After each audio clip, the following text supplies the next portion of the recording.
Oi, oi, oi. It's time for Type 40, a Doctor Who podcast from the Fandom Podcast Network. I'm Dan Hadley, Birmingham's king of the geeks, designated driver, shipmate, captain for this edition of the show. I'll try not to go power mad.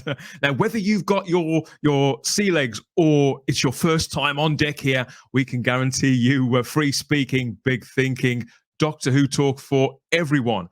Whatever decade or century you started watching, reading, or listening along to the ongoing adventures, exploits on sea or land or out there, wherever, of our hero, the Time Lord Doctor Who. Now, we're within, I'm so excited, I'm stumbling over my words here.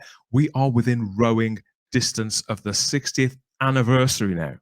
So come and step into our TARDIS and share this journey here together with us on Type 40.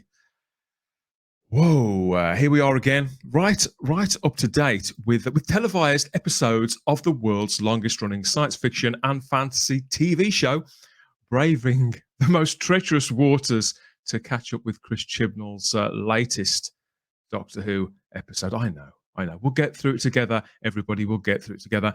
And back for more, I don't know if I should apologise now or after I bring him on, really, but back for more, it's my plucky shipmate. It's Mr. Kyle Wagner. Mr. Hadley, if you start channeling your inner Jack Sparrow, I might cause a mutiny on this podcast. How are you, my friend? I'm okay. I could be walking the plank by the time we put on the old Fandom Podcast Network ad break, couldn't I? Yeah, it's very possible with it. We all might be by the end of this episode. I have got so many pirate-based puns lined up here in my notes. Your head could be spinning. From what I can see, though, you're if you're going to be captain, you're really not dressed properly. I think you need an eye patch go back at in least. Your TARDIS, go back in your Type 40, change up, and then come back. I mean, yeah. In the meantime, I'm going to try to get the water out of my ears because I don't know.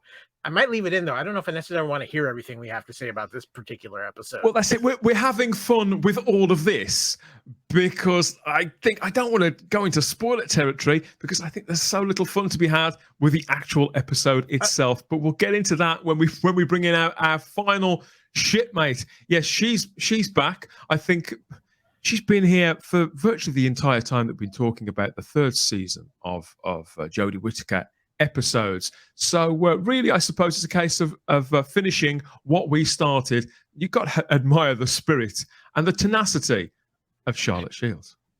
Yeah, as I said on the live show this week, it's very much an obligation watch nowadays. No. I have to know, has Mr. Hadley agreed to pay for your therapy after this podcast? No, we've agreed after the centenary to have one together. Oh, okay. Haven't we, Dan? We're getting that group circle. You're going to get that group rate growing for everybody at Type 40 after all you put them through with this last season. Yeah. We'll be banging those little gongs. We'll all be wearing like big curtains and saying I'm burning incense. We'll nick some of the crystals from Jodie's TARDIS to meditate with. I don't know if that's a good idea. I'm just saying. There's some bad juju there. Juju. So it's been a little while since we caught up, though, Carl. We were here last time to talk about Eve of the Daleks. That last special, we had to give you a few weeks away from that to cleanse too before bringing you back. Wait. We're talking about that Academy Award-winning episode, Eve of the Daleks. When you compare it to this episode. Yeah. It's funny how it's funny how things, just when you think they can't get any worse, somehow with this production team, they manage it every single time. That bar seems to get lower and lower. We're going to have a lot of fun talking about this episode. No, Dan. The problem is, I'm just going to throw this out there right at the beginning of the podcast.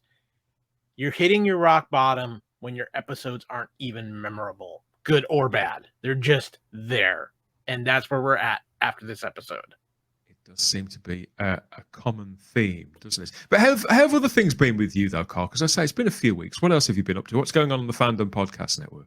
Oh, we got all kinds of things going on. Obviously, Marvel has been a big topic between She-Hulk coming out, whether you like it or not, and it seems to be a pretty split thing. I'm enjoying it. I think it's fun. I give Marvel a lot of credit for doing something different. Plus, Tatiana Maslany, I'm still putting out my marriage proposals to her Yeah, she, my future Now wife. we're getting I'm to the hoping, root of it. Now we're getting to yeah, the root of it. yeah, exactly. But that's been fun. Interesting time. A lot of stuff coming out.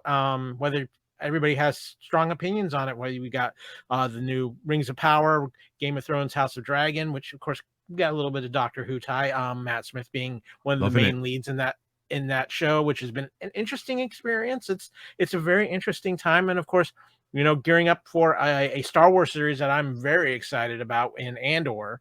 So I'm really excited about that, and that may have started by the time we drop this episode. In fact, so in fact, I'm sure it has, because I think it starts this week, and I know there's already a bunch of people who've seen like the first 3 or 4 episodes, and they seem to be raving about it. So I'm excited for that, and I have to admit, I have a high level of curiosity for later on this year when Avatar: Way of the Water comes out, because it's going to be weird after so long to revisit that world. You're the one who's curious about this film. Well, there's this curiosity. I didn't say I was like excited for it, but I am curious. Yeah. I am curious about it, and if nothing else, I know if James Cameron's going to put some amazing effects on the screen. So, I'd say that's a given, isn't it? I mean, I suppose that was enough in 2008. Whether it's going to be enough now, there's been a lot of water under the bridge since the first Avatar film came out. I think I need a life preserver for this episode. I'm just getting warmed up, everybody. Just getting warmed up. How about you, Charlotte? Have you been watching House of the Dragon? Because you're a massive Matt Smith fan, aren't you? Oh, I'm going to wait till it's all done. And then I like to sometimes, with especially very scripted drama, just watch it sort of when it's all out. That's what I think I'm going to do with House of the Dragon. But yeah, it's got Matt in. It's got Matt in, so I'm going to have to watch it. Yeah. So can I just throw out a bit of advice? This is not something you want to binge watch, because your brain will go into overload with the plot stories going on and stuff. So, a couple episodes at a time, let it sink in. That's my version of binge watching anyway. I can't do one after the other. I do a couple, then a break, and then a couple, then a break is how I tend to binge watch things. You will never see the 11th Doctor the same again. Yeah, he's been working out a lot, Matt Smith too. He's a big bloke. Now you can see he's got quite ripped. He's been boxing and all sorts, hasn't he? And you can see it's paid off. He's very formidable in this, bringing a bit of the Henry Cavill, which I think could go down quite well with our Charlotte as well. Yes. But we're talking about binge watching. I'm not a big binge watcher. When it comes to Doctor Who, in recent months, it's got to the point where I'm putting months in between watching episodes. So we're usually, when we talk about new episodes of Doctor Who, we bang out a review, usually within 4 or 5 days of it being on screen. This time it's been around 4 or 5 months. But everything comes to those who wait. And we've got a lot to say about this episode throughout the rest of the show. Stay tuned for that. But in the meantime, if you'd like to do some real-time traveling of your own, each and every edition of this show, past, present, and future, is just a tap or 2 away on the device of your choice, if you know where to look. There's well over 100 now. Great conversations, reviews, previews, interviews, geek outs, and deep dives with all our regulars and some pretty awesome guests. In fact, we know there's something for every fan at type40.podbean.com. There'll be more about all of that a little later on, as well as a couple of minutes, as always, where we will make contact with the matrix of all knowledge that we call the Fandom Podcast Network. We're going to have a word about all the other conversations going on across all those other shows across the network, all the Star Wars, all the Highlander, everything else that we've come to know and love. The Fandom Podcast Network delivers into your ears pretty much on the daily. So that's coming up later on. Right, I'm getting the wind in my sails now, everybody. Charlotte, did you think a podcast mutiny about 10 minutes into the podcast? Is that too early? Wait for it. The best ones are yet to come, everybody. We're gonna. All you need is Dan's outfit now, and it'd be perfect from this episode. I was telling him. Huh? We're gonna see if we can't find some buried treasure in our big review of the last Doctor Who special, Legend of the Sea Devils.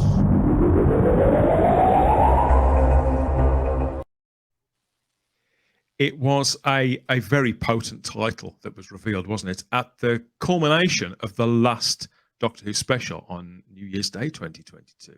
And I have to say this to Chris Chibnall.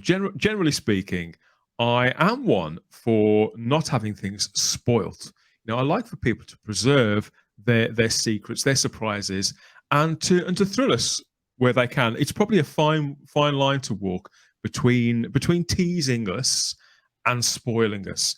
I think that Chris Chibnall isn't a very confident showrunner in this regard, so he chooses to not do any of it at all. But in the case of teasing this special, I think that the teaser clip that we got at the end of Eve of the Daleks, where they revealed not just the title of this next special, but the returning villain that was going to be leading it, I suppose you could say, stomping around on the decks, because that is a major coup, isn't it, Charlotte, for anybody who's a fan of, I was going to say classic Doctor Who then, but I think a fan of Doctor Who generally. I think even if you've not seen previous stories that feature the Sea Devils, they're some of those villains now that have got that sort of mythic ambience around them, like the Zygons before them. I think that people have been chomping at the bit to see them back for years. Yeah, because when I was watching New Who and I hadn't touched classic, I knew who the Sea Devils were. I knew them by reputation, and I knew that they were sort of seen as sort of the very high tier of villains from the classic era. Yeah. And ever since the Silurians came back, with also a Chris Chibnall story in Matt's era, it's sort of been an ongoing thing in the fandom to see, like, when we're going to get Sea Devils, because you've done the Silurians.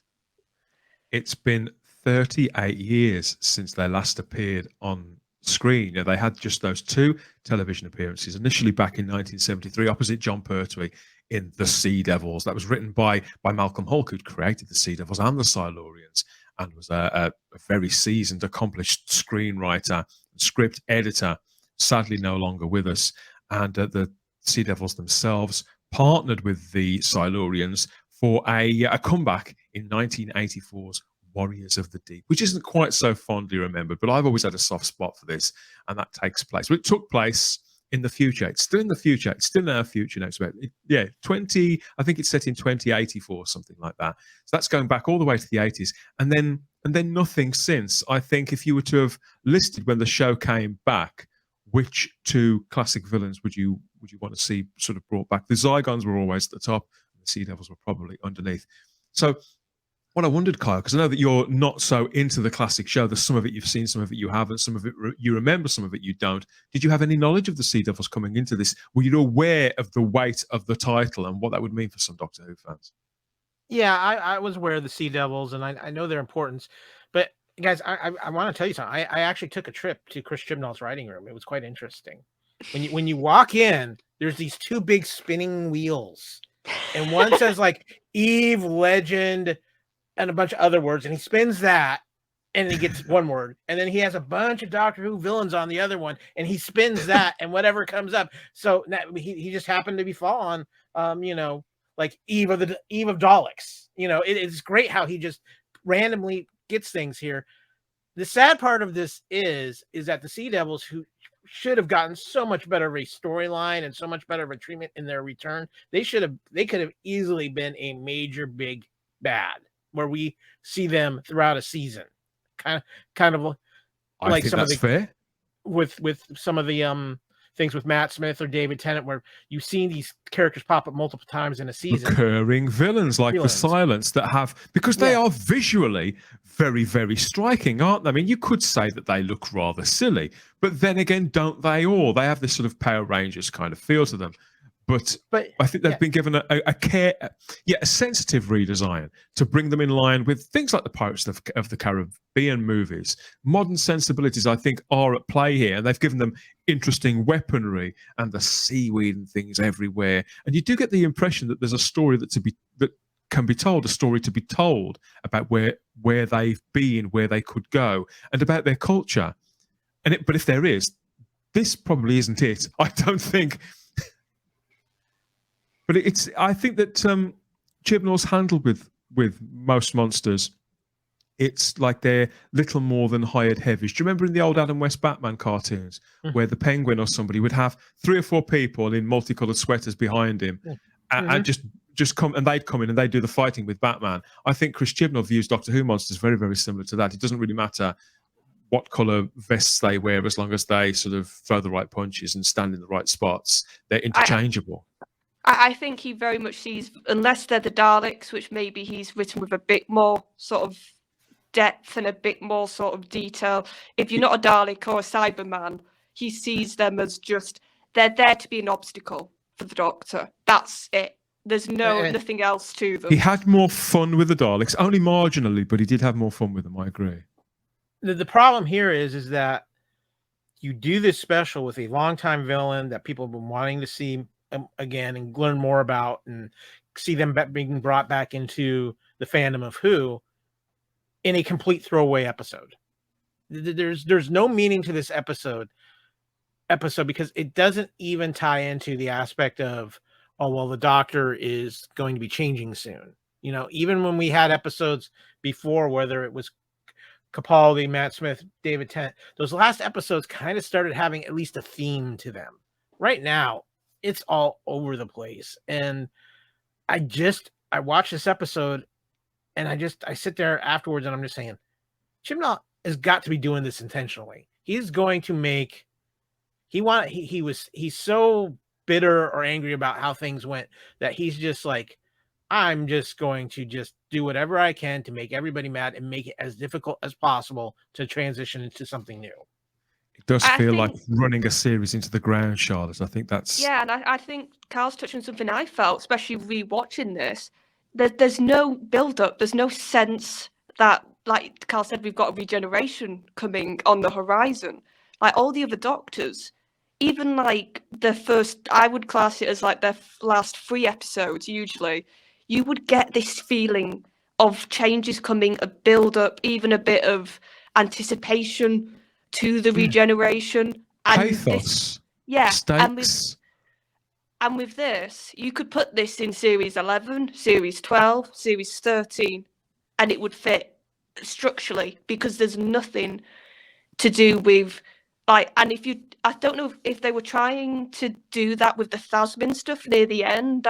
I don't know if that was Chibnall's attempt, because she does sort of talk about how we've spoken before, though, Charlotte, haven't we, about, if anything, the character of the Doctor, rather than evolving, has actually gone backwards throughout the entirety of Jodie Whittaker's run. And this episode, I think, being a final chance, really, to have fun, I suppose, and to just tell a rollicking adventure story. We get to see that it's not really possible because she doesn't know her character any better now than she did back then. Production values are threadbare, which I'm sure we'll touch on as we move along, and the cast appear to have next to no chemistry, despite their best efforts to bring their own personal character through. The material's not there, and the TLC isn't there either, be it from the people working on the production or those who are distributing it. The only character on this episode, and it was to me the same with even the dogs, who's even bringing some fun to this, is Dan. Yes, again, yeah. I mean, and he was not one of my favorite things coming out of the Flux. I thought, and even the he was very dull, but he's the only one that feels like there's a little life to this character here. There's a little he's embracing the craziness that's going on around him. So this again stars the poor John Bishop as Dan Lewis. I've remembered his name this time. Mandip Gill plays Yasmin Khan, and Jodie Whittaker is the Doctor, along with the Marlo Chan Reeves, who plays Yin Kai, Crystal Yu, who plays Madam Ching.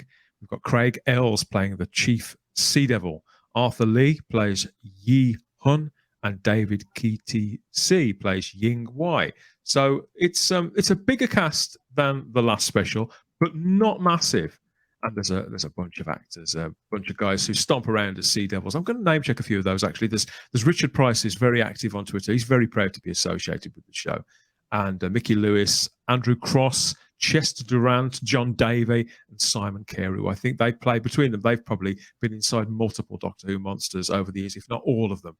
And I'd say that we could call those guys the heroes of the piece, really, not just this piece, but several pieces over the last 2 to 3 years. And I want to doff the cap to them first, I think, because I've got nothing against any of those guys. I wouldn't say it's a thankless task, but obviously their faces aren't on screen, and you can imagine I think it's fun work, but probably quite hard work, quite long days, and they get as invested in this show as anybody else is making it, I suppose. So I can see why they're proud to be in it, but unfortunately the end result in this case is it's somewhat of a shipwreck, I think.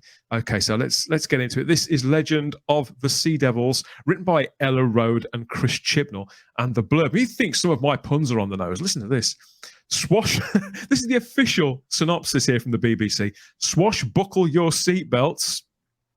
The Doctor is back for this action-packed adventure as she comes face to fin. I missed that one. With one of her oldest adversaries, the Sea Devils. Beneath the oceans of the 19th century lurk terrifying forces. Why has legendary pirate queen Madam Ching come searching for a lost treasure in a remote coastal village? The Doctor, Yaz, and Dan, remember him, must battle deadly sea monsters, flying pirate ships, and a plan that will threaten the entire planet in Jodie Whittaker's penultimate story as the Doctor. That makes it sound almost exciting, Kyle, doesn't it? This was originally broadcast on the 17th of April this year, 2022, on an Easter bank holiday weekend. What a treat. Bank holiday weekends, Kyle, over here, we talk about this a lot, and they're generally times where entire families sit down, have a meal, and veg out in front of the telly. I won't say we switch our brains off, but the idea is it's a communal thing. So people either go to the pub together, have a meal together, or whatever else, away from just an extra day off work, really. And so a show like this, to be put in the dead center of that day, it should have prestige, it should have drawing power, and Doctor Who was a big family favorite. And then they serve them something like this. What they served was the three-day-old seafood leftovers. That's what got served here, and that's the problem. And I said this before we even got on live: does an episode of Doctor Who count if nobody remembers it? There is nothing memorable about this episode. It's plain. It's like, oh, we just need to throw something out there. I said it before, we're in the countdown of a regeneration, and yet there's no hint of that at all. The only thing that even remotely showed something with the Doctor is when she has that conversation with Yaz towards the end of the episode, where she talks about how broken she is. And I'm like, if we're going to go off of modern history with the Doctor, there's only one person in the history of Doctor Who where the Doctor would be, if I was going to fix myself, I'd be going to that person. And we all know that's Rose. And for her to say that to Yaz, which again, there is no chemistry at all between Jodie Whittaker and Mandip Gill. It's never more obvious than in this very episode, is it? Because they're together for a bulk of the time. They have a couple of moments where, to follow up on the conversation that Dan and Yaz had in the last special, they try and evolve that a little. But if anything, Dan has more chemistry with Yaz. Oh yeah, they feel like two characters. They feel like two equals having a proper conversation who've actually spent time together. And the actors, I've no doubt that Mandip Gill and Jodie Whittaker are very fond of one another, enjoy working together. But unfortunately, it's just not there on the page. The characters never feel like they're in the same space, Charlotte. No, they don't. Just to add to what Kyle said, that whole, like, the multiple conversations they had, when Jodie's Doctor is literally saying, oh, if I was going to settle, if I was going to pick anybody to sort of live my life, it'd be you. And in my head, I was like, so not Rose, not your wife, who you literally name check. Well, you don't name check, but she says, oh, I was married. So they even reference River. And just remind you of people you liked a lot better in episodes that were a lot more convincing. No, but that's the problem. She mentions River in this conversation when she's like putting these, oh, Yaz, you're brilliant, you're amazing, I'd pick you. And it's like, Jodie, you've not said anything to show you've got any romantic anything until this literal episode. Yes, Yaz had that conversation last episode. But the problem was when Dan even confronted Jodie and Eve, she acted like, oh, what are you going on about? she just denied it. So it would have worked better, honestly, I think, if in the last episode she might have gone, oh, okay, I'll think about that, or said something, so then now it makes sense as to why she's literally declaring her love, in a sense, in this episode. It just felt completely out of nowhere from Jodie's end. And I just think you can't then go like 50 miles per hour to finish the episode with her saying like, oh, I wish this could last forever. It's just like, no, you've not done the work on the Doctor's end at all. You've hardly done it on Yaz's end, but at least there's a little bit. The rumor is though that this was the original final episode for the 13th Doctor. That was the original plan. That when the last run was commissioned, when Flux was commissioned in the wake of the pandemic, and it was pared down to those 6 episodes, it was a 7-episode order. No, an 8-episode order. Sorry, if you remember, we talked about it. I think we might have even broke that story when nobody else was talking about it on Type 40 Live on our sister show on YouTube. We were talking about the fact that it was an 8-episode order. So this makes up that production block, that big chunk. So it would seem to support the idea that the era was meant to close out with this. This was imagined as the original finale to the entire Jodie Whittaker era, and that it was sort of made into a special somewhere further down the line when the BBC commissioned a singular standalone episode to tide them over in the latter part of this year. I think, though, as far as that part of this goes, I really wonder if that wasn't Russell coming in and saying, no, we're not doing this because this would be this is terrible, and we need to have something that's a lot more proper than what this would be as the final episode of, and then a regeneration out of this. I think this extra episode that we're going to get, which is going to be the transition in the regeneration, was probably one of Russell's demands to come back. Was like, no, we now know, Carl, that Russell was talking to the BBC for well over a year. But the Chris Chibnall didn't find out about it until 24 hours before the public. So whilst the BBC were talking to Russell, and probably more likely talking to Bad Wolf and Russell, they weren't including Chris Chibnall in that loop at all. They said, okay, this is, we need this from you. And so they were probably aware when Bad Wolf and Russell could deliver their potential first episode. And they thought, okay, if we've got that big chunk of time with it off screen potentially for 2 years, we're going to need something else from the outgoing production team to tide them over. So, okay, we've got that order of 8. Let's commission one more, tie it into the centenary, and go. I mean, with this episode, I mean, the standard story, it's a pretty much standard adventure yarn, isn't it? And the first time I watched this back in April, none of it sank. I did that one by accident. None of it sank in.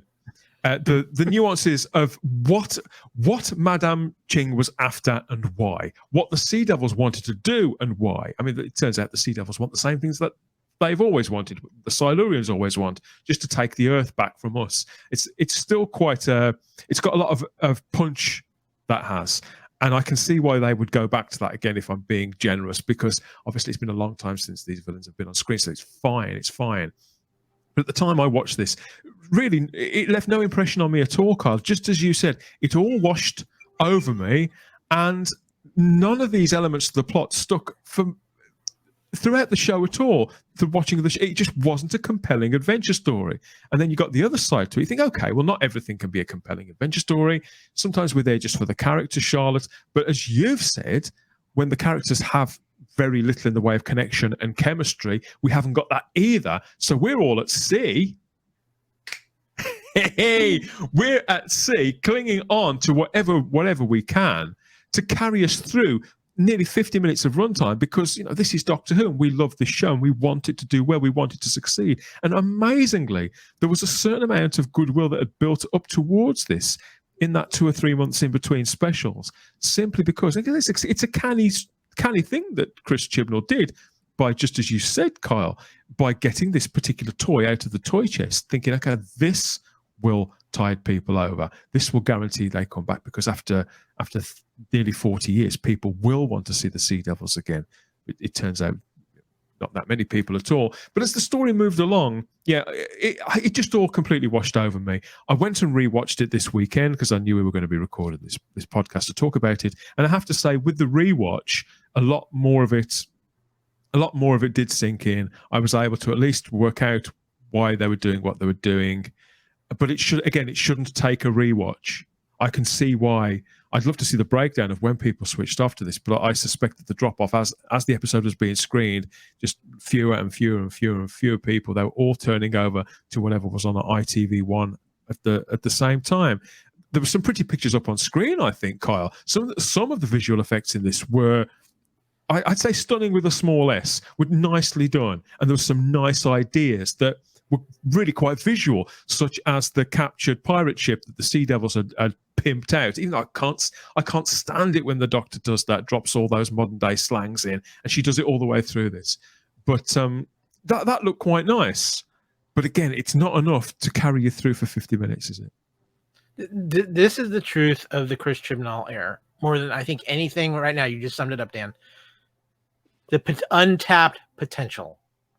And it's like Chris Chibnall during this run has just written on the surface for Doctor Who. He's almost been afraid to dive deep into Doctor Who. And then when he does, it's like, no, it's going to be my idea that's going to just completely change everything and disrespect all the history of Doctor Who. He has not chosen to dive deep into the mythos of Doctor Who.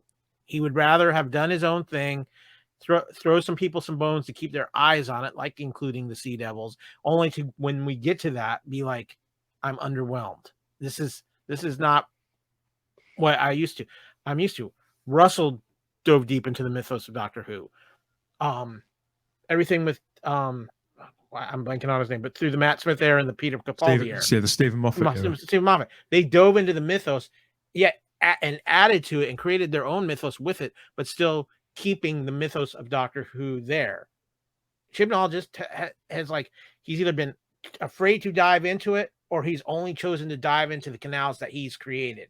He doesn't. It just seems like it's like, I'm going to give you the piece of candy and it's going to keep you happy, but it's a 20-year-old piece of candy. It's going to taste funny, and that's what this episode felt like. It was like, oh, here's the Sea Devils, great, and then it's like, okay, something's. What do they want? Here. Who cares? Yeah. Because there is a plot, but it's sort of happening over there, and the characters don't seem that interested in it. The stakes don't seem particularly urgent. We're told that they're quite high, but the Doctor doesn't seem that bothered. She does some very strange things in this too, doesn't she, Charlotte? Like at one point, her and Yaz go off on a bit of a jolly back to the past. Think, oh, well, Dan's gone and wandered off somewhere. Where is he? Don't know. Don't care. Let's travel back another couple of 100 years and go and do something else instead. I'm sure we'll find it later on. It is bizarre, isn't it? The breaks that the story turns. Because I had the opposite effect rewatching this. I found more issues. I actually found this worse. Because when I first watched it, I was like, it's not terrible, it's not brilliant, it's a meh episode. But I rewatched it, and I was finding so many more issues. And a big one was the Dan thing. Because, yes, in the past, companions get separated from the Doctor. That happens. It's the nature of the show. But it's usually to propel a parallel narrative, isn't it, that's going to tie back into the story in some way. Yeah, it's either for a story reason, but my bigger issue is every other Doctor, when that has happened, has been worried, has been a bit panicked, has been a bit... She doesn't give a flying... Even if they can't get to that companion, you can tell in the performance and the writing, it's in the back of the Doctor's head. He wants to get back to them as soon as possible. With Dan, Yaz is more worried than the Doctor. She's the one saying like, oh, like, do you not want to go back? And she's like, nah, he wandered off. And I'm just like, he could die. He could get captured. You could die. So then he could be stranded without the TARDIS. So many things could happen. And there's just nothing registering with Whittaker's Doctor. And I see a lot of some of the more ardent fans of this era go like, oh, why do you not like Jodie's Doctor? This is a prime example as to why I cannot get on with this Doctor. Because no, the Doctor would be that blasé. She's cowardly. She's disloyal, disinterested. Yeah, the Doctor would act like that. I'm sorry, none of them. So I'm going to throw this out because as you were talking about this, Charlotte, it kind of hit me, and I go back to what we were talking about. Where at the end of the episode, when the doctor's talking to Yaz, and the doctor's talking about how she's broken. I'm wondering now, because we're talking about this and we feel like the doctor is broken. This isn't the doctor. So I'm wondering, is the Regeneration episode going to, maybe Russell's going to have this reveal where something went wrong with the last Regeneration or something like that. And there almost has to be a hard reset of the doctor in the next Regeneration, in the aspect of, like, this last Regeneration went wrong for whatever reason. It's been some sort of crisis. Yeah. Like, and maybe. Go ahead, Charlie. The problem is with that idea, like, it's a good idea, but then she should be like that with all of her companions. But it's just Dan that she's been like this with. Or Graham. Yeah, it's just the straight white males that are over. I'm sorry, people say, like, oh, stop talking about politics. This is, to me, another blatant Chibnall politics moment when I'm like, oh, so of course Dan is the one who gets absolutely abandoned. It's very difficult not to talk about politics when you're looking at a show that's been so heavily politicized. And, you know, I've been very resistant to do so myself over the years. You know, I know it was trickling through a little under Moffat in that last season, and that frustrated Stephen Moffat too. But here it's just run wild the entire time, to the point where, even the balance of conversation and screen time, I think that John Bishop in this one, there was no point in him being here at all. In my view, he probably had a part to play in Eve of the Daleks, but generally speaking, I think he probably should have left at the end of Flux. The fact that I just don't know why he's still there. I hope he's buying himself a conservatory with the money, or doing something nice, because I think he's making a little bit of a fool of himself staying in this show. Well, here's another thought too, and I'm wondering, and I'm just wondering if this isn't in the writers' room or something. It's like, we can't have John and Jodie on the same screen because it really shows in the acting. Just John's show outshines Jodie at this point on screen, and we can't have the doctor being outshined by somebody. He's just got a natural warmth, hasn't he, Kyle? Yeah, and that's what I'm saying. Heck, John feels more like he could be. Dan feels more like he could, again, like Graham. Dan feels more like he could be the doctor at this point than what Jodie feels like as the doctor. Yeah. It's yet more indicators that, underlines what I've been saying the whole time. The Doctor is a male part, and that's how these stories work best. What do you think about the supporting cast? Because there's not many of them. That, in my view, they're sort of okay. They wander around. They do lots of physical things. A couple of them seem quite decent actors, and yet the names they just don't stick in your memory. And I can't really recall who was doing what and why. I only watched it a couple of days ago, and I didn't think any of them were particularly bad in it, but I didn't think they were particularly good either. And that's why it's so difficult to sort of to go up a gear when talking about this episode, I think. Because there's so little there. Everybody just seems there to pick up the paycheck, maybe have a few days in the studio wearing some silly costumes, and have a bit of a laugh. I like the male pirate. I thought he had a bit of presence, a bit of something about him. When his scenes, I was actually paying more attention. But I'm intrigued. I'm going to ask you two what you felt. I think Madam Ching, is that how you say it? Madam Ching, pirate. Yeah, I think her actress was incredibly wooden, and I think that's such a shame, because in Flux we actually had one of the better historical characters in Mary Seacole, and we actually got shown that's true. That Chibs can actually write historical characters. Do you think, Charlotte, that initially that this was supposed to be a historical character, as you say, like Mary Seacole, or looking back, this was going to be like Simon Callow playing Charles Dickens, one of those touchstones that would send kids straight to Google to find out who Madam Ching was? I never heard of Madam Ching. I've got to be completely honest. But by the end of this episode, I still don't know anything about her. She is little more than talking scenery in this. We know as much about Madam Ching at the end of the episode as we do at the beginning. And so whether she existed or not feels completely inconsequential. Well, yeah. I think the problem is you have to care about the episode before you can care about the characters in the episode. You everybody I've talked to who's watched this, it's the same thing. Oh yeah, that episode.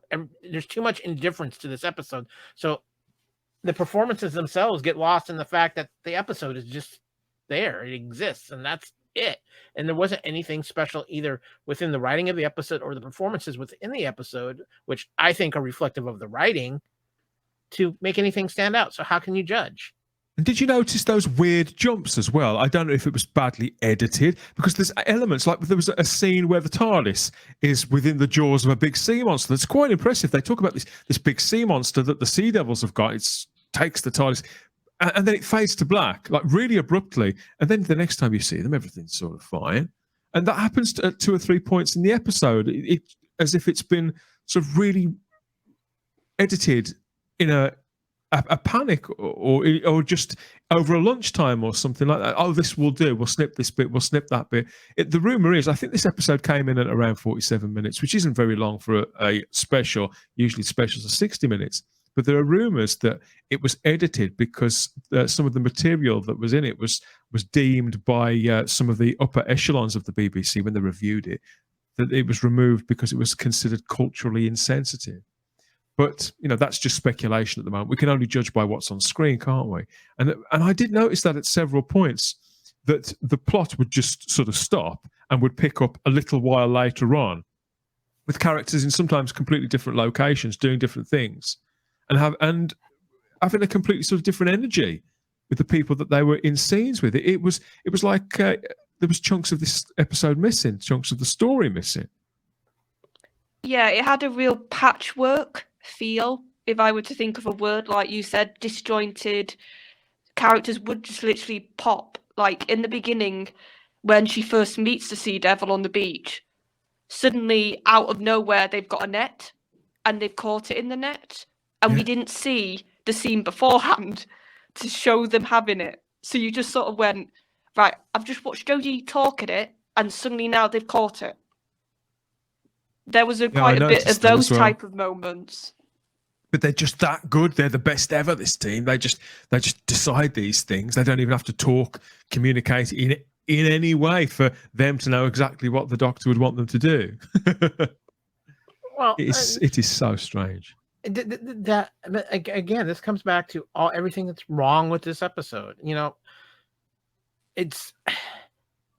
It commits the worst crime. It exists, and that's the worst crime.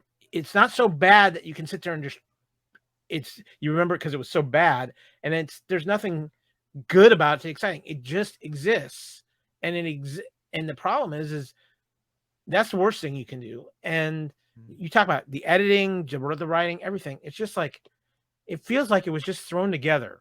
Like they had a plan, they changed it, and everything just got screwed up. And what we got is this hodgepodge mess of an episode. It's hard to imagine that this is the same series that brought us episodes like the 11th Hour and Listen and Heaven Sent.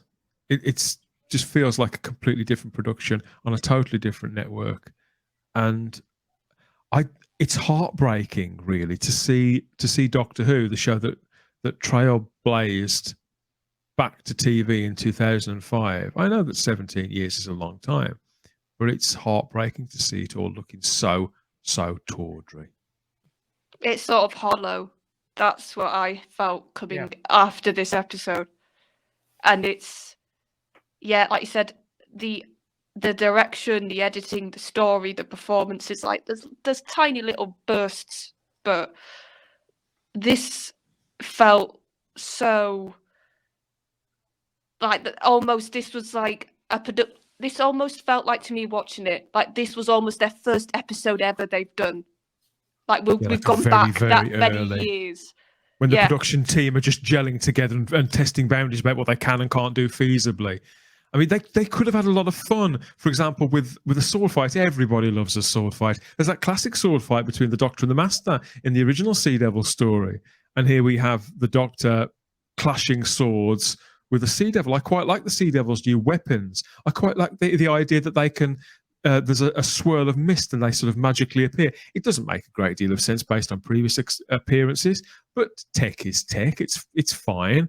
I'm a little more concerned about why they can suddenly fly through the air. Did you see that? They were leaping up through the air like Superman in an old sort of 1940s cartoon or something. I don't know. That just looked ridiculous. And also, come to think of it, the Doctor was swinging on ropes between ships and things like that. But you don't actually see her doing it. You just see her boots sort of fall on the deck, and that's that. Like an under-budgeted kids show. While she's shouting Geronimo, which felt really not nice for me. Because as we said, I didn't notice that the first time, but I did when I watched it the other day. It's hard not to. It's just hard to have anything positive to say about this whatsoever. And the sword fight itself was just so stilted, under rehearsed. Whittaker herself, as always, is really unconvincing doing anything at all. I mean, you think she's bad when it comes to the acting with saying the lines, anything physical. She looks utterly ridiculous, completely lost. And you just think, God, this could have been so much better with just about anybody else in this role. I like the idea. I like the idea of Doctor Who connecting with pirates.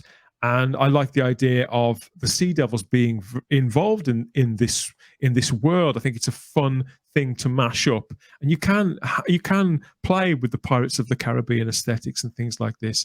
But I don't know. Maybe it's just 10, 12 years too late. I don't know.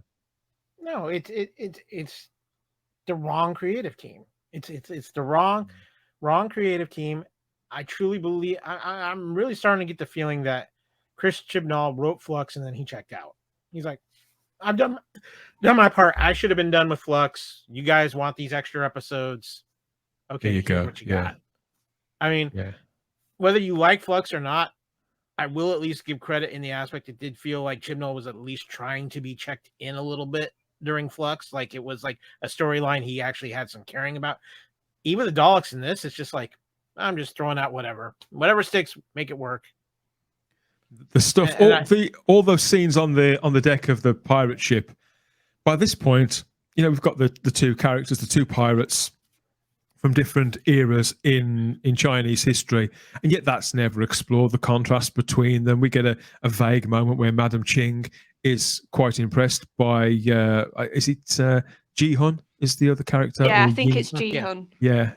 And as you say, they're not bad actors, but they're just given nothing to do. And on the deck of this ship, you can see it's a studio set. It's all really minimal. Looks really cheap. Looks like an episode of Horrible Histories, that kind of thing. Which I'm sure is a great show, but that's not what I go to Doctor Who for. And the whole thing just sort of peters out really, and the plot comes to a damp conclusion. The Sea Devils. We get a couple of sound effects. When the Sea Devils are killed, we get that sort of screeching sound effect. Whatever. I think I'd have been again in another episode, Kyle, made by a different production team. I would have probably thrilled to that. But by the time the Sea Devils are all sort of cut down by Dan, who's this sort of excellent swordsman, it's all so pathetic, so ridiculous, and barely passes for.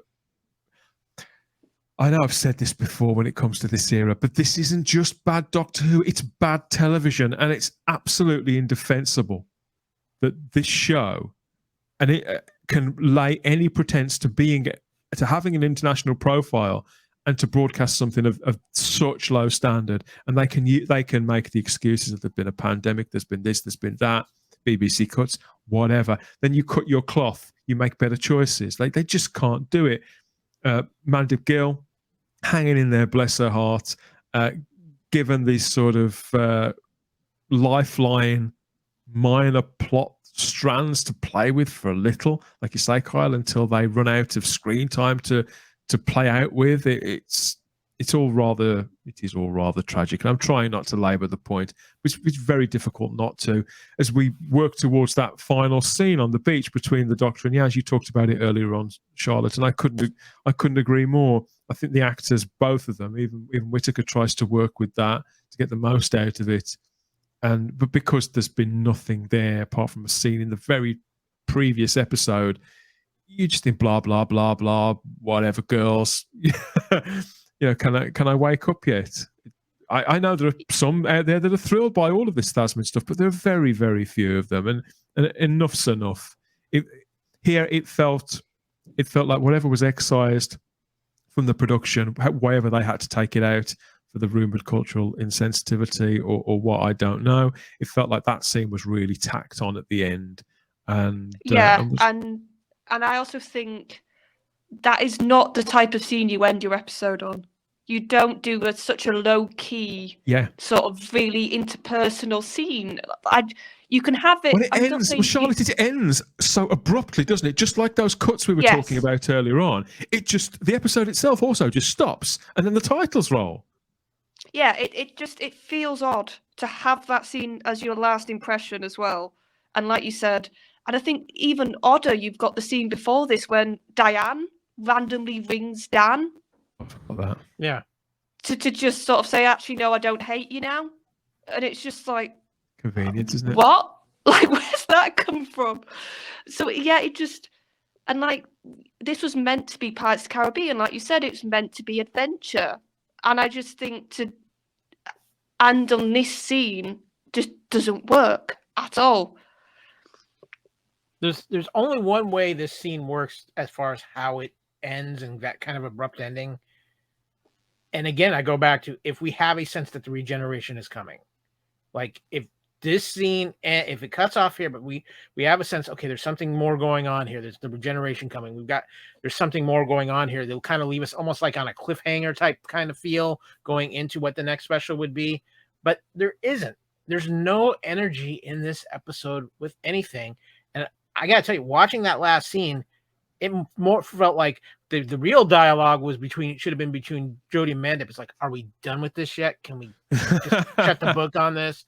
Because I honestly get the feeling from what I've seen and what I've read, Jodie's very much going to be very happy that this is all done because it's gone so terribly wrong. And I think Mandip realizes she better get a hit with her next role or she could be out of the business altogether.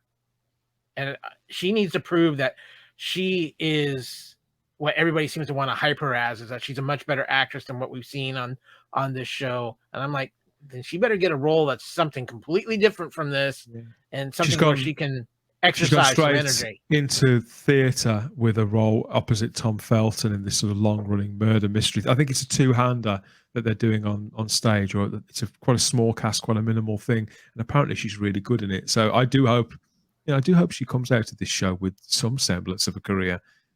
But being associated with that character on a show that has failed so publicly over such a long period of time, I don't think it's going to do anybody any good, really. I can see the day somewhere down the line when the truth comes out about this run of Doctor Who. And I really do think that 90% of this is on Chris Chibnall. And I really think that he sabotaged not only himself, but Jodie Whittaker and everybody else in the process because he was so more concerned about what he wanted and his agendas than he was about putting out a quality product. The agendas and the choices, Charlotte.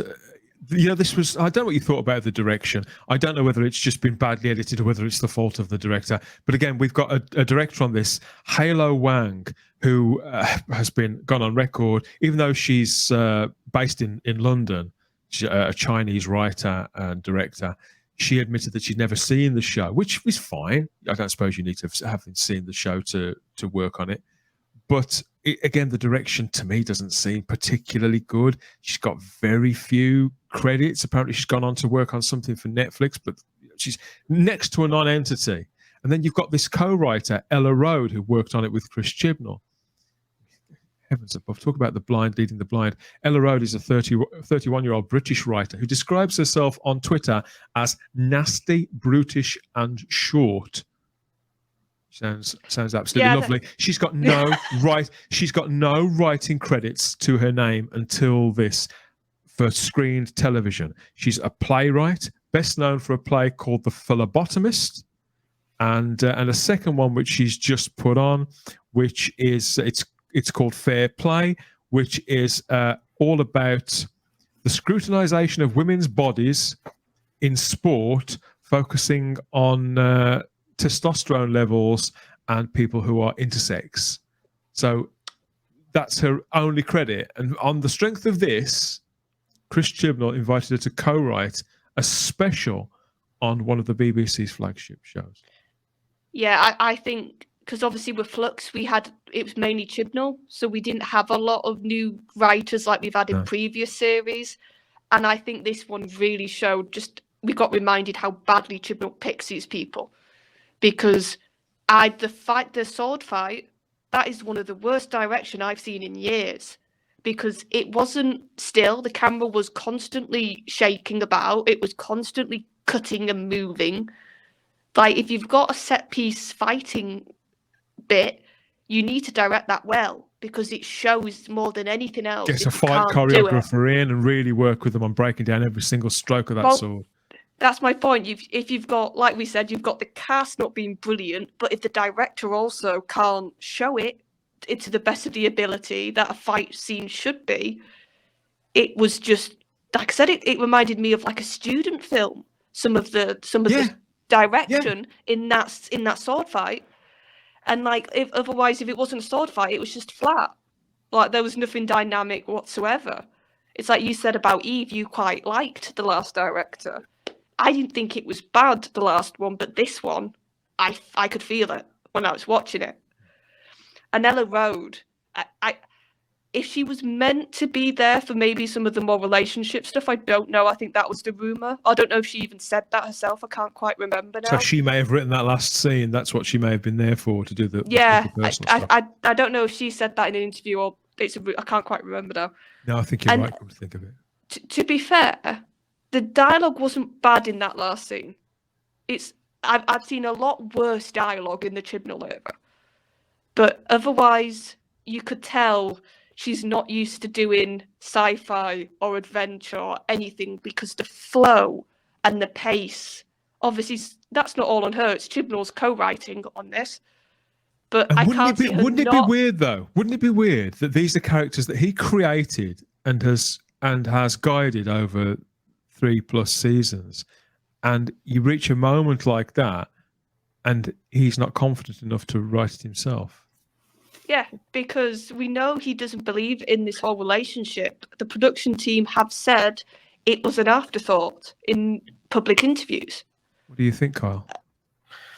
I think Chris Chibnall has been completely exposed with this run of Doctor Who, and he will never run a show again as far as that goes, because when they hired Chibnall, he's coming off Broadchurch.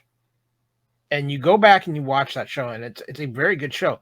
But it's a very good show because you have David Tennant, you have Olivia Colman, you have these phenomenal actors that elevate everybody around them and don't need a lot of direction. They have a good sense of it. Here we have Chris Chibnall now with Doctor Who, which very obviously action-orientated sci-fi is not his forte, even though he wrote episodes of Torchwood, but Torchwood was different. Torchwood had a slower pace to it at times and had those kind of episodes. He has been exposed that he, one, cannot judge talent. Two, unless he has incredible actors that can overcome his own deficiencies, he's not good enough to run it himself and make it himself. And I think that when you talk about Graham and you talk about John Bishop in his acting, you have two very good trained actors that we always talk about. Those characters were elevated. They elevated themselves, where you have young actors like Mandip and Tosin who probably could have been learning on set. And then you add in Jodie, who I'm not going to say she's a horrible actress, but I don't think this is her forte. She needs to be in something like a Broadchurch where she's not carrying the show. She is a supporting actress. She can, if she has a good ensemble around her that complements her, great. But she never had that. There are times when I watch these episodes and I wonder, did they do any actual screen tests between these actors before they actually made the picks and made the casting? Because it doesn't feel like it. The chemistry has been so off. Yeah. Manny said in a Comic-Con she didn't have to audition. So I think to answer your question, probably no. I mean, there was just it's an incredibly poorly run show, and that right now. And when Bad Wolf takes it over, I think it's going to, even if the episodes aren't outstanding, mind-blowing episodes, they're going to feel like that because they're at least cohesive and there's been effort and proper running of the show done. And it's just this, we're going to end this air and go, what happened? And I mean, that's literally what happened. And it's just, you can tell it right now at this point, everybody is checked out on Doctor Who, from creative to actors to the fans. And it's sad. And it's not even Doctor Who burnout, because I think there's still a desire there to have good Doctor Who by a lot of people. It's that, well, the actors and the creative don't seem to care. Why should we care?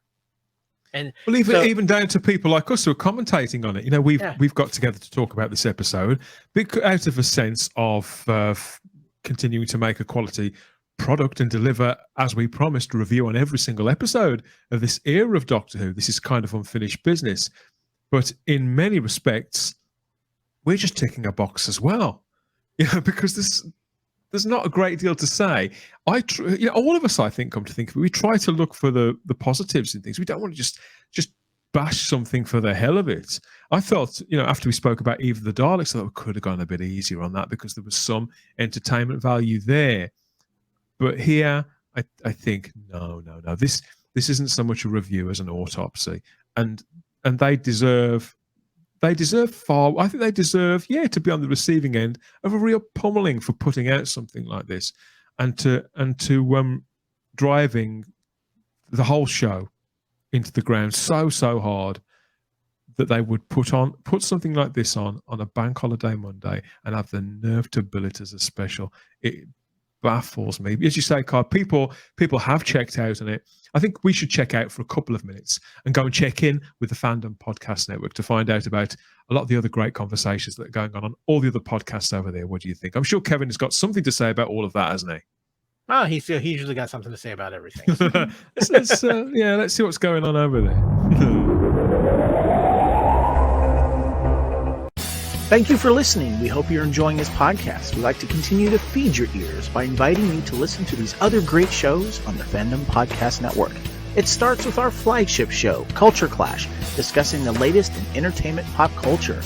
Bloody Kings, Immortals Take Notice, our show covering the entire Highlander universe. Couch Potato Theaters, where we celebrate our favorite movies.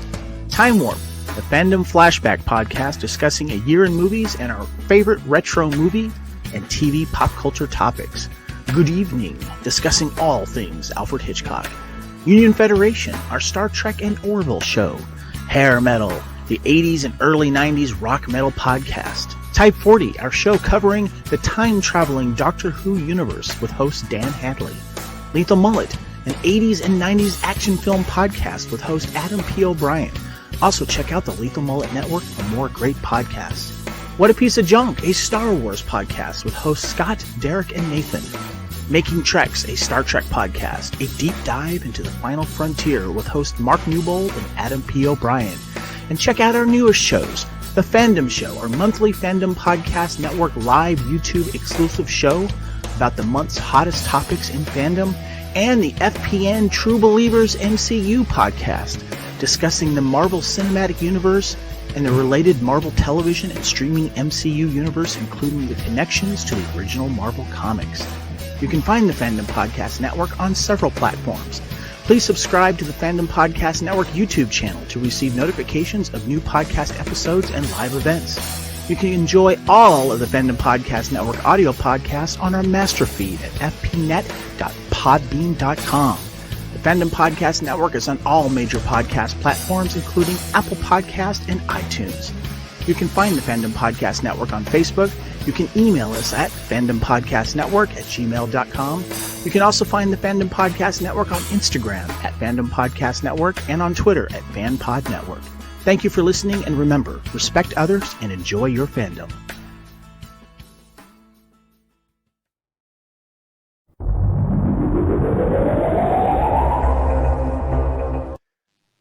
Yes, we teased and tantalised you there, and we can even clothe you too. There's merch to match all of those shows, including Type 40, if you head over to tpublic.com. Search for the Fandom Podcast Network, and you'll there find a store full of all the team colours for all of the shows, on everything from T-shirts to phone cases and tapestries, and all else in between. Treat yourself, treat your other selves, and it all goes to support the Fandom Podcast Network into the bargain. So everybody wins. Yeah, we're back here. No mutiny has been staged. Kyle and Charlotte haven't forced me to walk the plank just yet, but we're going to get into the ratings here. Those all-important ratings that we love in Doctor Who fandom, to pick through the wreckage and see where blame can be laid for the latest absolute shipwreck. In this instance, yes, it's not been good, it's not been kind, and I don't think we won't prolong the agony, just in case Chris Chibnall is watching. So the overnight figure, UK overnight ratings figure for this, was a staggering 2.2 million viewers. That was a whole million down just on Eve of the Daleks, and a world away from the kind of ratings that this show used to get. This is the lowest rated episode of Doctor Who in its entire history on British television. Does that come as any surprise to you, Carl?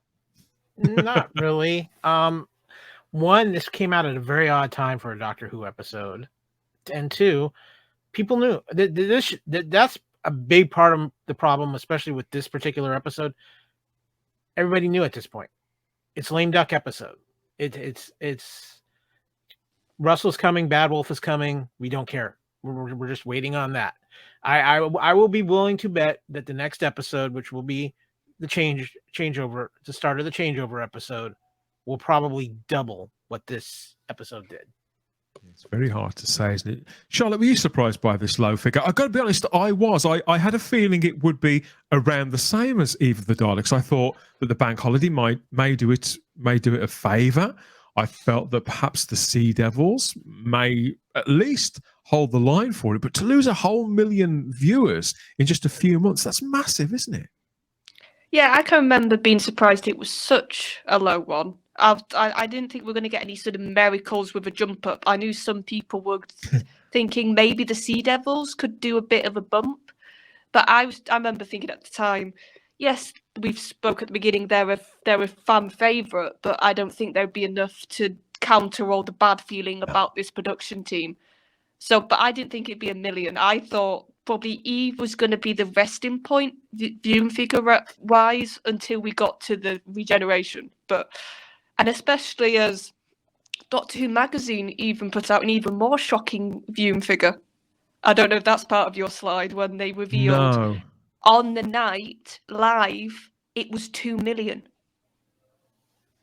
Wasn't it? And that it was actually just under 2 million, wasn't it? So they got this listed as the UK overnight figure, but you're quite right. What Doctor Who magazine revealed in, I think it was either 24 hours or 48 hours after it was broadcast, Tom Spilsbury, who collates the ratings for Doctor Who magazine, a former editor of the magazine too, a really nice fella, really into his stats. But yes, you're right, he did let it slip that what we now know as the UK overnight figure isn't what used to count as a UK overnight figure. In the old days, the days of the classic show, for example, if say 4 million people tuned in to watch a Peter Davison episode, what that would mean is that 4 million people, the overnight figure, would be listed as the people who watched it as it was broadcast. Now they include in the overnight figure people who watched it on catch-up that night, literally that evening.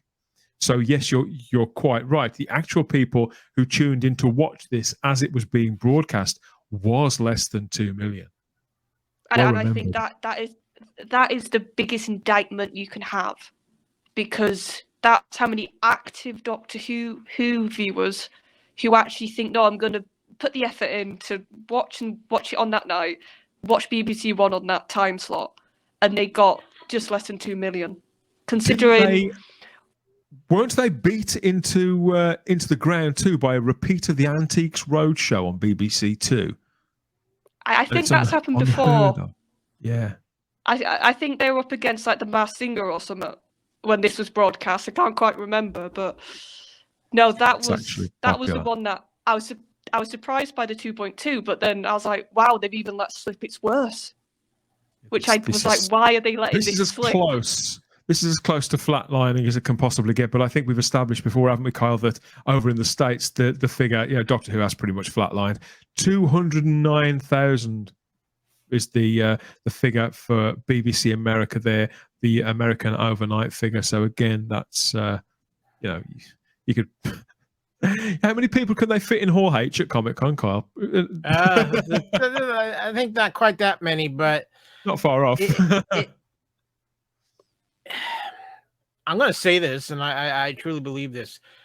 The landscape of entertainment is changing so drastically. I mean, there are already rumors that have started this week here in the States that Comcast, NBC Universal, is going to make a bid to buy Discovery Time Warner. Just after Discovery Time Warner just did all of its stuff, and the mess that Warner Brothers is and all of that, and they're bleeding money.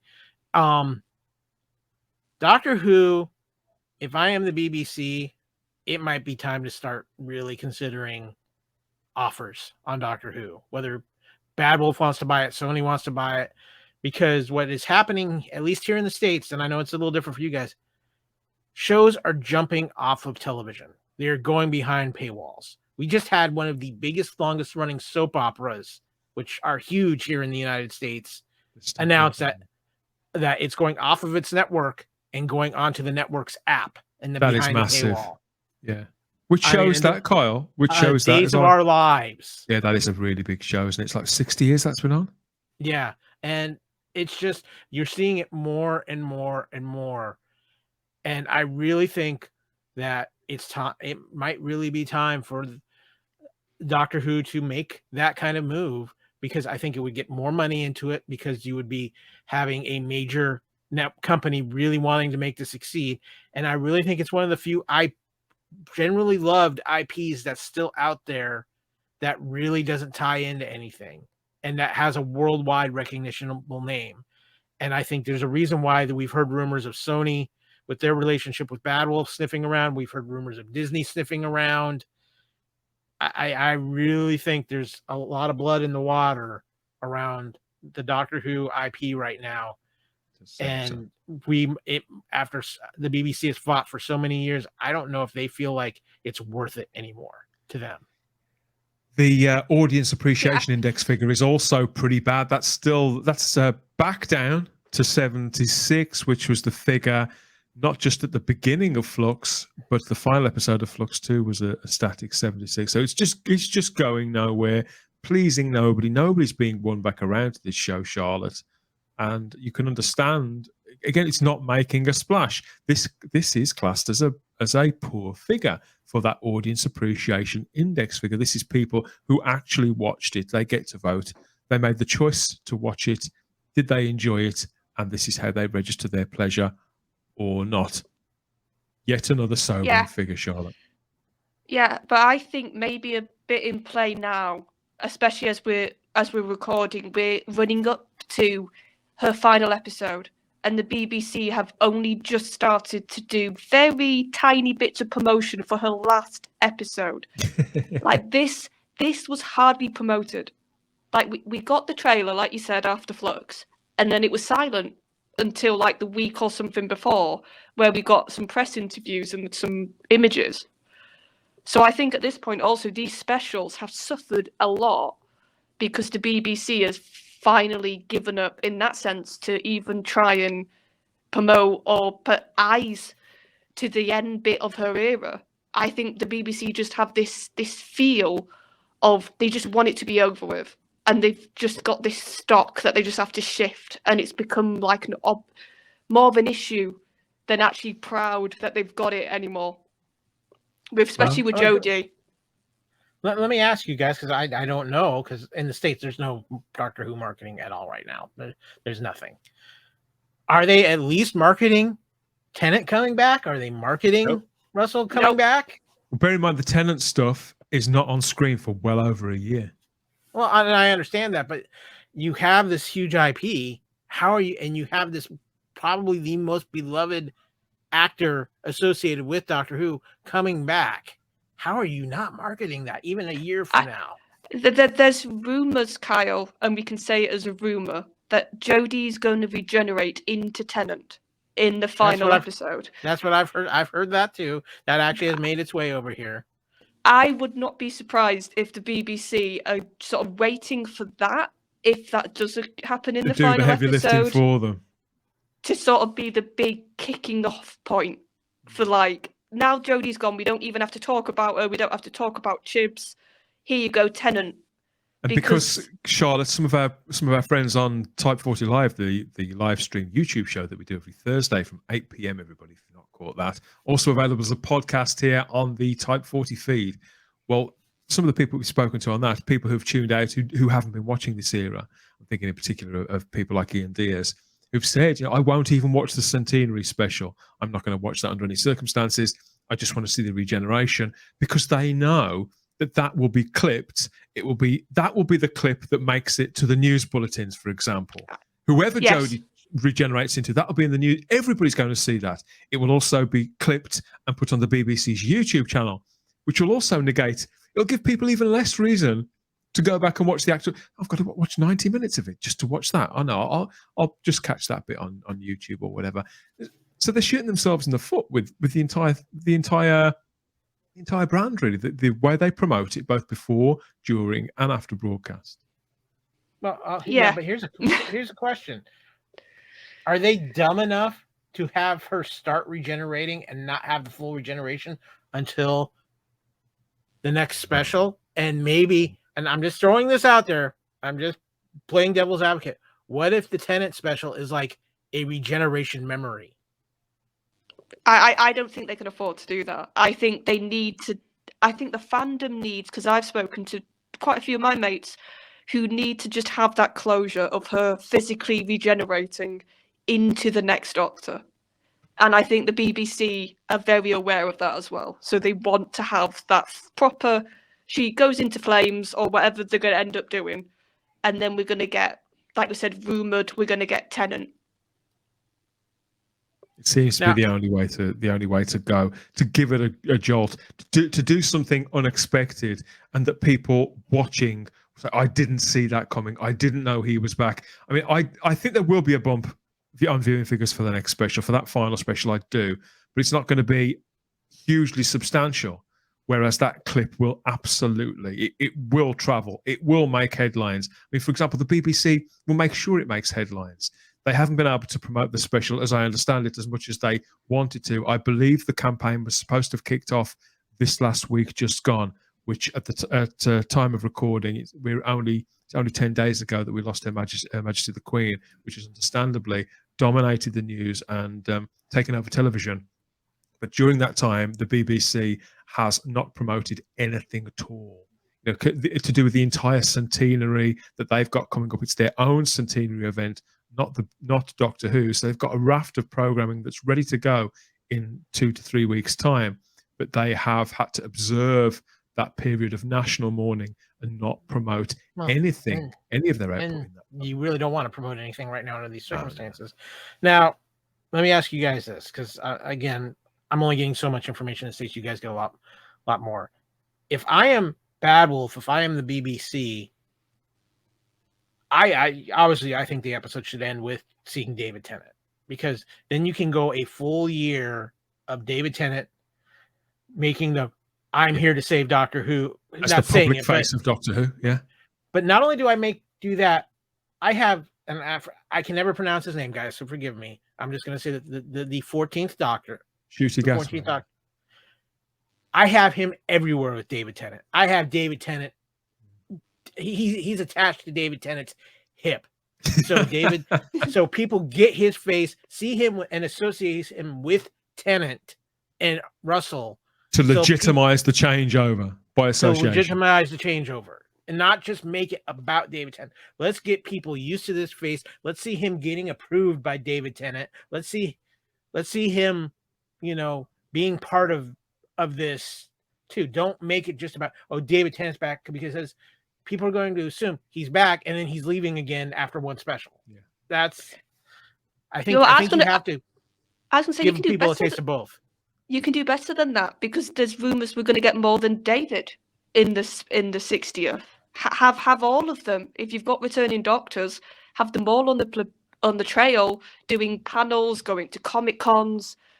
I think Russell's going to be brilliant for that stuff and have Shooty part of that because then he's fully seen as being embraced by the brotherhood. Yeah, the fellowship. Yeah, brotherhood, isn't it? Yeah. Because I think unlike where you had Matt Smith coming in as an unknown for the most part, replacing Tennant, you were coming off a high. Now you're coming off a very low, and which means you've got to build it back up. And so I think in the same process, you've got to build up your newest Doctor in the process and not just expect people to, because the show is on such a high, so they're going to give Matt Smith a chance. Right now, I think it's more like it's less likely, oh, we're going to give this new guy a chance because I don't trust where Doctor Who is right now. They've got to re-earn the trust of the people.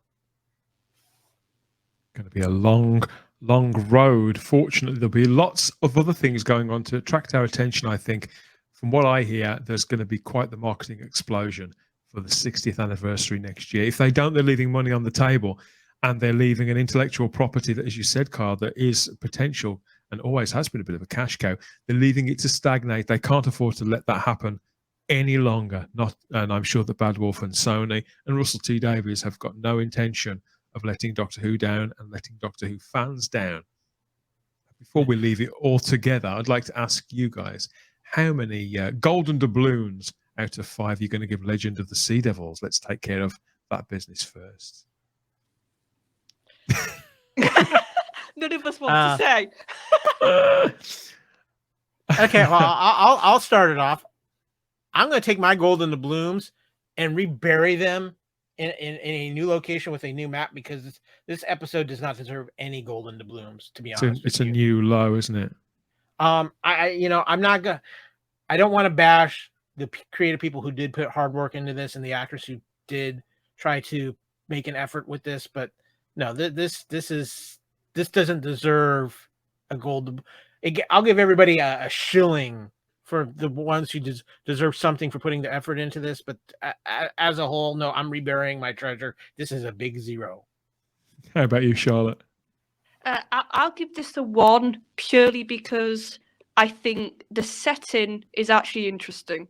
I think historicals, it's good when we get non-English focused historicals, if I can get my words out. I think having the pirate angle was a fun idea for a special, but it wasn't delivered well. So I'll give it a point purely because the setting and there was little bits of nice CGI.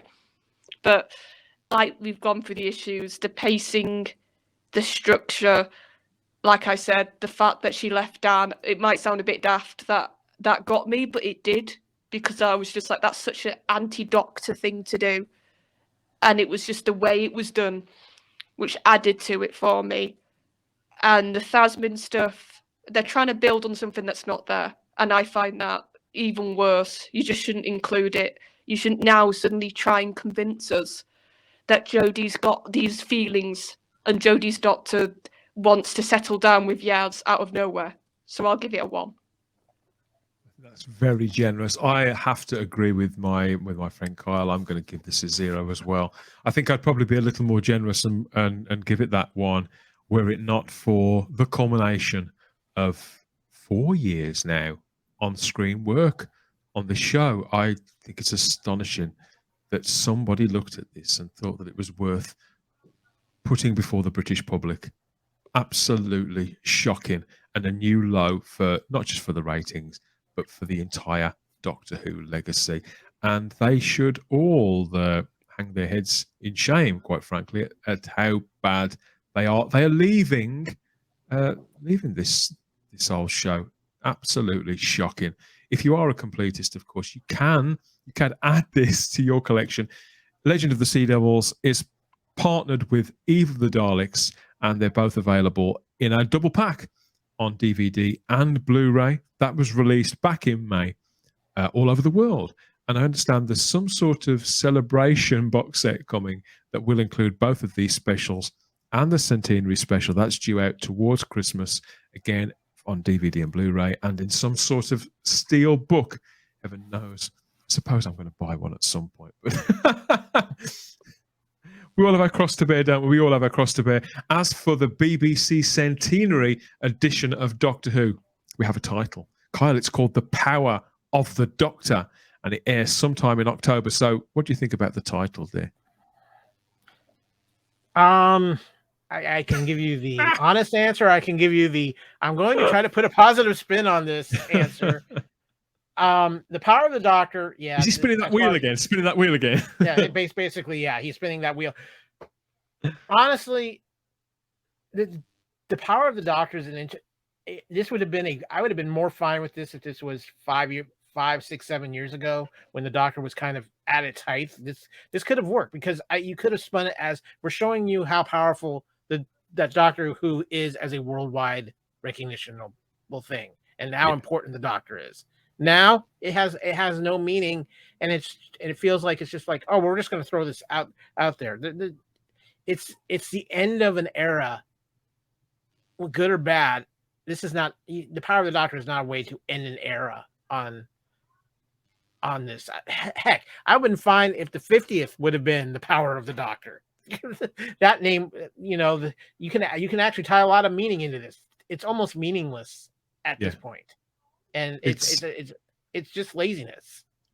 Hollow, lazy, derivative. We've spoken a little bit about this before, Charlotte, but have you got anything that you'd like to add? You've had a few days of living with it now as a recording. Are you excited for this? Do you see any more potential there? The more I've thought about it, the more I think this is him really going to double and triple down on the timeless child. The power is going to be that hidden history. It's going to be that we're going to learn more about the Doctor, which we didn't want to know about. We're going to learn more about the intricacies of what the Doctor is, because with Chibnall, I've noticed his titles give you basically the function of the episode. So that's why I think the power aspect is going to be all about this timeless child. It's just the thought, a 90-minute special that's going to end this entire era, that's going to see Jodie Whittaker's Doctor finally burst into flames, and something better. Things can only get better to carry us into the anniversary year. We'll be talking about every single twist and turn to this story here on Type 40 and Type 40 Live over the coming months. Not quite sure how we're going to cover that special just yet. There could be some sort of live podcast recording. I don't know. I want to do something different. I want to do something creative, something instinctive, in light of the fact that it's probably going to be an absolute mess. Maybe we should trip down to the off license. I don't know. See what happens. But the party poppers will be in, and they will be firing off everywhere, Kyle. I'm thinking you need us to set it up, get your crew and your companions ready. I think you need a literal live instant reaction show starting like minutes after the episode ends. It's irresistible, isn't it? The problem is a lot of us will not be watching it live. Like me and Dan and a few of us are the only ones left at this point. Remember, Sarah Graham hasn't watched. She didn't watch any of Flux at all. Hasn't watched any of these specials. She may watch the final one. I think that's going to be a thing. You're going to have people who maybe haven't watched for a while tune into this because it is a regeneration, and that regenerations always bring a little bit of hope that okay, what are they going to do? When's the change? How are they going to get to this change? And I have this envisionment, guys, and I almost Godfather-esque, where Chris Chibnall was led to a dark room and they threw him in it, and in there was probably like Russell, a few other, maybe David, a few other people from Doctor Who, and said, "You will write all of this timeless child out of the system and out of the timeline before we take over, or you will never be heard from again." So if it means that it's going to be timeless child related, but it's going to make it go away after it's all said and done and play it off, oh, it was a grand plan from the master to mess with the Doctor again. I don't care. Just make it go away. Make it dematerialize, everybody. Make it dematerialize.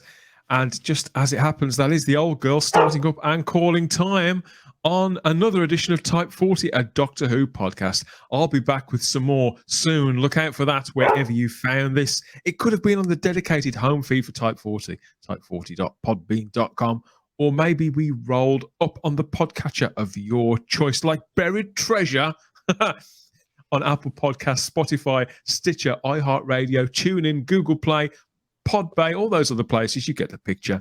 We're even on the Podbay app itself. We're on YouTube, of course, the world's largest streaming platform, here on the Spacebook YouTube channel. Plus, we're still on the fabulous Fandom Podcast Network's master feed. That's loaded up with all those treats for your ears. Never mind on the weekly. There's something there practically daily. So please consider a trip sideways in time and connect with the Fandom Podcast Network. Now, maybe you'd like to reach out to us through our social media. That can be found on Instagram and Twitter at Type40 Doctor Who, or you can join us. Join generations upon regenerations of Doctor Who fans in the Type 40 Facebook groups over there on Facebook. Just type Type 40 into the search field and you'll find not just the Type 40 group, the long-standing Type 40 group, but you'll also find a brand new group. We've got the Type 40 Doctor Who Blu-ray and DVD collectors group. That's for those who want to go a little deeper, a deeper dive into physical media. So you want to compare all your aspect ratios and special features and share some shelf porn over there too, and feast over other people's collections as well as your own. You can even email us, type40doctorwho@gmail.com for any suggestions. If you want to tell us that we've got this completely wrong, maybe you thought Legend of the Sea Devils was the best episode of Doctor Who ever broadcast. They do say that every episode is somebody's favourite. I'm not convinced either. So where can people go if they want to hear and see more of you, Kyle, out there on social media?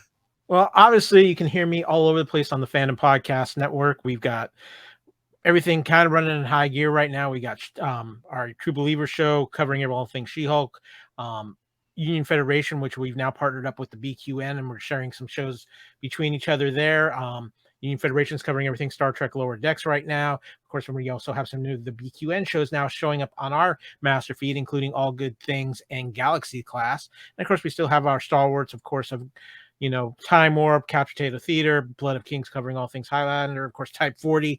You can still find on the master feed for the Fandom Podcast Network, and of course, our good friends over in Australia, Adam O'Brien and his Lethal Mullet. And I hear there's rumors that you and him share a lot of deep thoughts together, Dan. We do. That's, yes, the Hitchhiker's Guide to the Galaxy and all things Douglas Adams that Adam and I get together and talk about on Deep Thought. Every now and again, when we feel like it, when the stars and the time zones align, Adam and I spend around 42 minutes in one another's company, deep diving on all things Deep Thought from the mind of Douglas Adams, obviously connected to Doctor Who back in the 1970s. So, go and check that out over with Adam on the Lethal Mullet feed there. Always good for a laugh. I never know what he's going to do to me on those shows, whatever effects he's going to put on my voice or whatever he's going to throw up on screen. Adam is one of the most creative podcasters that I know, and I think that Douglas Adams would absolutely approve. How about you, Charlotte? Where can people catch up with you on social media or out there on YouTube? Well, you'll see me on Type 40 live on Thursdays and on Type 40 podcast to suffer through Jodie Whittaker of late. There you go. Can't say fairer than that, can you?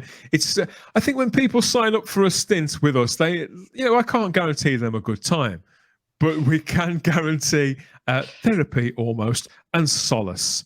And this sort of network of support, really. We've helped ourselves help each other through this entire era for over 4 years now, Kyle. On one hand, it doesn't seem that long, but on another, boy, does it ever. Just less than 30 episodes of a TV show that have been so difficult to trudge through, but the end is nearly in sight. So we will be here to cover the power of the Doctor, that Doctor Who BBC Centenary special to air at some point in October, and we'll be here to talk about it as soon as we can. Whatever the format, I'm not entirely sure. Stay tuned on to the social media to find out more about all of that. But that's it for now. We always have the time, if you have the space, here at Type 40. We'll speak to you all again soon. You take care.